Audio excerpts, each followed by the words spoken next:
군산 앞바다에서 양식장 관리선이 전복돼 배에 타고 있던 선원 5명 가운데 1명이 숨지고 2명이 실종됐습니다. 실종된 선원을 찾기 위해 해경이 수색 작업을 벌이고 있지만 거센 바람과 높은 파도 탓에 어려움을 겪고 있습니다. 집단 암 환자가 발생한 남원 내기마을의 역학조사가 부실했다는 주장이 나왔습니다. 마을 주민들은 환경부에 재조사를 요구할 계획입니다. 전주 에코시티에 대형마트를 짓겠다며 땅을 산 업체가 아직까지 대형마트를 짓지 않고 있는 가운데 전주시가 이 업체에 특혜를 준 게 아니냐는 주장이 제기됐습니다. 여러분 안녕하십니까? 어젯밤 군산시 옥두면 인근 해상에서 김 양식장을 관리하는 배가 전복됐습니다. 배에 타고 있던 선원 5명 가운데 2명이 구조됐고 1명은 숨진 채 발견됐습니다. 나머지 2명은 아직 찾지 못하고 있습니다. 먼저 오정현 기자가 보도합니다. 잿빛 바다 위 뒤집힌 작은 배에 선원들이 위태롭게 매달려 있습니다. 0.5톤짜리 김 양식장 관리선이 뒤집힌 채 발견된 건 오늘 아침 7시 반쯤. 군산 문여도에서 1시간 거리 양식장에 작업을 나간 배가 사라졌다는 신고가 들어온 지 8시간여 만이었습니다. 러시아 국적 선원 2명과 70살 박모 씨가 구조됐지만 박 씨는 이미 숨진 상태였습니다. 나이가 좀 많으셔가지고 고령이다 보니까 그 배에 올라가서 견디기가 힘들었는가 보다. 그래서 줄로 묶어가지고 그분을 도왔다고 그렇게 추정하고 있습니다. 배에는 이들과 함께 49살 선장 신모 씨와 52살 선원 송모 씨 등 모두 5명이 타고 있었는데 큰 파도가 덮치며 사고가 난 것으로 추정되고 있습니다. 당시 바다엔 풍랑주의보가 내려져 있었고 파도는 3m까지 높아졌던 것으로 확인됐습니다. 실제 다른 배를 타고 작업에 나섰던 선원들은 기상이 악화되자 일을 중단하고 돌아왔습니다. 하나 차고 들어가려고 먼저요. 그리고 조금 남았으니까 마무리 짓는다고 사장님네 배는 5명이서 그래서 조금 했어요, 일을. 사고가 난 관리선은 지자체에 등록되지 않은 선박으로 알려졌습니다. 이 때문에 입출항 신고가 이루어지지 않는 등 관리 사각지대에 있었다는 지적이 나오고 있습니다. JTB 뉴스 오정현입니다. 현재 군산 문여도 인근 해상에선 실종된 선원 2명을 찾기 위한 수색 작업이 진행되고 있습니다. 현장에 나가 있는 취재 기자 연결하겠습니다. 주혜인 기자, 현재 상황 어떻습니까? 네, 저는 지금 사고가 난 양식장 근처 군산 문여도에 나와 있습니다. 앞서 전해드린 것처럼 사고가 난 배에는 모두 5명이 타고 있었습니다. 숨진 1명 등 3명은 구조됐지만 선장 등 2명은 아직까진 발견되지 않은 상황입니다. 실종자들은 앞서 구조된 선원들처럼 구명조끼는 착용하지 않은 것으로 전해졌습니다. 해경은 실종자 2명을 찾기 위해 어두워진 밤에도 수색을 이어가고 있습니다. 경비함정 14척과 인력 200여 명을 동원하고 시야를 확보하기 위해 조명탄을 쏴가며 수색하고 있습니다. 해경은 사고 해역의 수온이 17도로 이 경우 6시간 이내에 생존할 가능성이 50%인 만큼 수색에 총력을 기울이고 있습니다. 저녁 6시를 기해 사고 해역에 내려졌던 풍랑주의보는 해제됐습니다. 하지만 북동풍이 초속 8에서 14m로 다소 강하게 불고 있고 파도도 1.5에서 3m로 평소보다 높게 일어 수색이 쉽지만은 않은 형편입니다. 실종자 가족들은 외부와의 접촉을 피한 채 실종자들이 무사히 돌아오길 간절히 바라면서 수색 상황을 전해 듣고 있습니다. 이낙연 총리는 사용 가능한 모든 자원을 동원해 수색과 구조에 최선을 다하라고 긴급 지시했습니다. 군산시는 피해자의 치료비와 장례비 등을 우선 지원할 예정입니다. 지금까지 군산 문여도에서 JTB 뉴스 주혜인입니다. 네, 다음 소식입니다. 집단 암이 발생한 익산 장전마을과 비슷한 처지에 있는 곳이 남원 내기마을인데요. 3년 전 내기마을의 집단 암 환자 발생 원인을 조사한 연구원이 당시 조사가 부실하게 이뤄졌다고 주장하면서 파문 일고 있습니다. 김진영 기자의 보도입니다. 지리산 자락의 터를 잡은 남원 내기마을. 1993년부터 17명의 암 환자가 발생해 15명이 숨지고 현재 2명이 투병 중입니다. 전국 평균보다 1.8배가량 높은 암 환자 발생 원인을 파악하기 위해 2015년부터 2016년까지 역학조사를 했지만 원인을 밝혀내지 못했습니다. 집단 암에 한때 60여 명에 이르렀던 주민은 현재 37명으로 줄었습니다. 남은 주민들은 불안감을 감추지 못합니다. 주민들은 이거 이주를 해주든가 이걸 뭔 조치를 취해야지. 저희가 오기 전에 이거 따올 정도 됐다고 하니까 참 사기가 좋았었대요. 남원 내기마을에 대한 역학조사 결과가 나온 지 3년 만에 당시 조사가 부실하게 진행됐다는 주장이 제기됐습니다. 남원 내기마을 역학조사를 맡았던 연구원은 발생 원인에 대한 조사가 제대로 이루어지지 않아 집단 암 원인을 밝히는 데 한계를 보였다는 겁니다.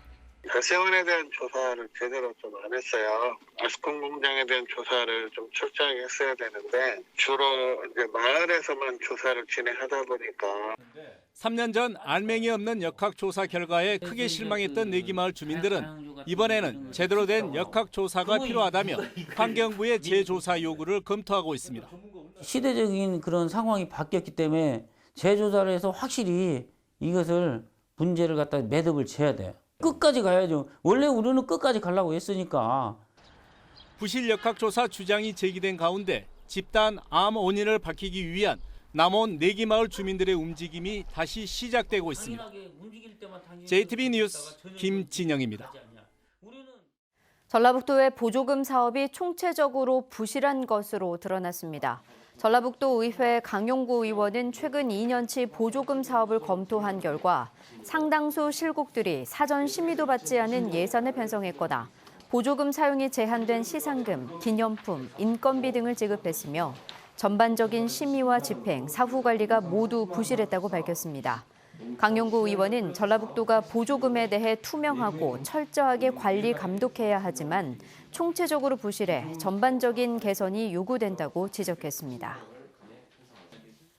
길이 9m 이상 사업용 승합차와 20톤 초과 화물차에 대한 차로 이탈 경고장치 부착이 의무화됐지만 도내 대상 차량 7,025대 가운데 33%인 2,200여 대는 아직 이 장치를 설치하지 않은 것으로 나타났습니다.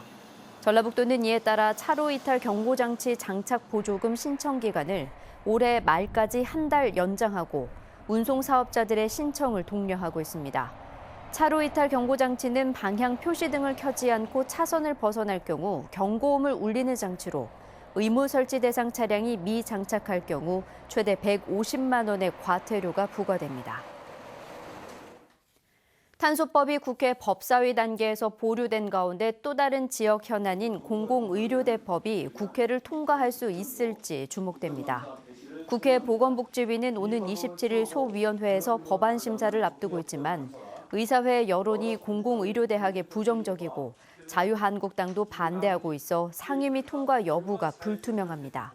복지위 소속인 김광수 의원은 공청회를 거쳐 농산어촌의 공공의료를 위한 대학 설립 명분이 공감을 얻고 있는 만큼 상임위 통과에 힘을 모으겠다고 밝혔습니다.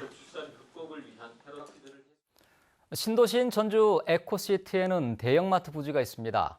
계획대로라면 지금쯤이면 대형마트가 들어서야 되지만 아직 첫 삽도 뜨지 않은 상태입니다. 전주시가 해당 부지를 매입한 업체에게 특혜를 주고 있는 게 아니냐는 주장이 제기되고 있습니다. 송창용 기자가 보도합니다. 전주 에코시티의 대형마트 부지입니다. 최초 공급 가격은 288억 원이었지만 공개 매각이 몇 차례 유찰된 끝에 지난 2017년 한 지역업체가 230억 원에 매입했습니다. 이 업체는 당시 올해 말까지 대형마트를 짓겠다고 밝혔지만 지금 첫 삽조차 뜨지 않고 있습니다. 전주시가 이 업체에 특혜를 주고 있다는 주장이 제기됐습니다. 계약 불이행에 따른 제재나 부지 완수 등의 조치가 없다는 겁니다. 부지를 분할해 분양할 수 있다는 계약 내용에 대해서도 의문이 제기됐습니다. 58억 정도를 싸게 매입을 한 거잖아요. 분할로 해서 분양을 할 수 있고 뭐 이런 것들도 그러면 전주시에서는 조치할 수 있는 그 후속 조치는 없나요? 이 업체가 다른 업체와 담합해 부지를 싸게 매입했다는 의혹도 제기됐습니다. 2017년 수의계약 당시 이들 두 개 업체가 참여했는데 두 곳의 사업 계획서에서 똑같은 점이 발견되는 등 의심할 만한 사항이 많다는 주장입니다. 목차, 순번도 똑같고 글씨 크기도 똑같습니다. 사전에 담합의 의혹이 강력히 있다고 생각이 되기 때문에 전주시는 대법원 판례에 따라 공사 불이행에 따른 강제 규정을 계약에 넣을 수 없었다고 해명했습니다. 또 담합과 행정의 묵인 의혹에 대해서는 부인했습니다. 처음부터 이 대형마트에 이렇게 쪼개기 해가지고 다른 용도는 들어올 수 없는 것입니다. 그렇게 된다면 큰 특혜 논란이 되고 또 저희 시에서는 그런 생각은 전혀 없고요. 전주시는 업체와 협의해 대형마트 입점을 서두르겠다고 밝혔지만 시의회에서는 의혹에 대한 철저한 조사와 책임을 요구하고 있어 논란이 계속될 전망입니다. JTB 뉴스 송창용입니다. 교육부가 오는 28일 발표할 대입 공정성 강화 방안에 관심이 모아지고 있습니다. 교육부는 수시학생부 종합 전형에 있어서 비교과 영역의 평가 비중을 줄이고 서울 주요 대학의 정시 모집 비율은 높이는 안을 내놓을 것으로 예상됩니다. 전북교육청은 모든 대학의 정시 모집 비율을 대폭 높이는 방안은 학교 교육 정상화에 역행한다면서 부정적인 입장을 보여왔습니다. 전주시와 완주군이 국토교통부의 수소 시범도시 사업에 공모합니다. 전라북도는 수소 연료 전지를 통해 완주군의 2개 아파트와 전주시 송천동 상가 건물에 전기를 공급하고 전주에 수소버스 15대를 도입하는 게 사업의 큰 틀이라고 밝혔습니다. 사업비는 290억 원으로 다음 달 20일에 사업자가 선정되는데 전북은 광주, 전남과 경쟁을 하는 것으로 알려졌습니다. 전라북도가 내년 동부권 발전을 위해 도비 300억 원 등 모두 425억 원을 투입하기로 했습니다. 지역별로는 남원, 요천, 수변 관광 자원화, 진안, 마이산 관광단지 상징 게이트 설치, 순창, 강천산 다목적 주차장 조성 등 관광과 식품 분야 16개 사업입니다. 전라북도는 그동안 낙후된 동부권 발전을 위해 42개 사업에 2,500억 원을 지원했습니다. 전주 시내버스를 정해진 기간에 무제한으로 탈 수 있는 정기 승차권이 도입됩니다. 전주시는 관광객이 전주에서 부담 없이 시내버스를 이용할 수 있도록 내년 1월부터 시내버스 정기권을 도입하기로 했다고 밝혔습니다.